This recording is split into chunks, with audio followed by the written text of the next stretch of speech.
Bienvenue sur Matériel Agricole. On est aujourd'hui dans les Deux-Sèvres où on a invité l'intégralité des constructeurs de semoirs monograines du marché.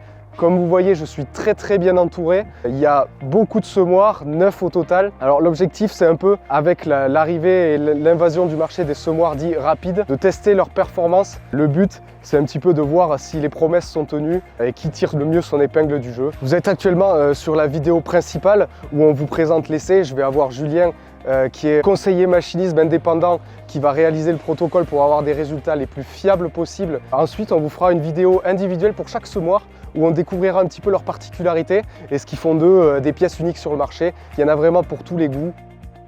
Le protocole pour cet essai comparatif, ça a été de juger les semoirs sur leur précision de placement des graines, donc leur respect de la densité préconisée, leur régularité de profondeur de semis et la régularité également d'espacement entre graines pour juger de la précision de semis au global.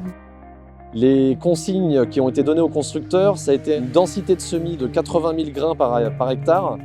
La profondeur de semis a été visée à 3 cm de profondeur avec un apport de fertilisation localisée en microgranulés à 25 kg par hectare. Alors, la parcelle sur laquelle nous nous trouvons, où ont lieu les essais, c'était un couvert à valorisation en méthanisation qui a été ensilé fin avril, retravaillé avec un cultivateur profond autour d'une vingtaine de centimètres, qui a été repris ensuite pour la préparation du lit de semence à la herse rotative. Et donc le contexte est assez perturbant pour garantir la précision puisqu'on est en présence de beaucoup de résidus végétaux et beaucoup de densité racinaire qui perturbent parfois et souvent l'évolution des éléments semeurs. Les semoirs, ils vont semer à 3 vitesses. Une dite lente pour correspondre aux agriculteurs qui ont un peu des parcelles difficiles, donc ce sera 6 km/h. Ensuite, ils vont semer à une vitesse dite intermédiaire de 11 km/h.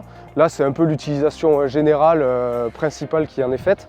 Et ensuite, les constructeurs auront le champ libre pour décider de leur dernière vitesse.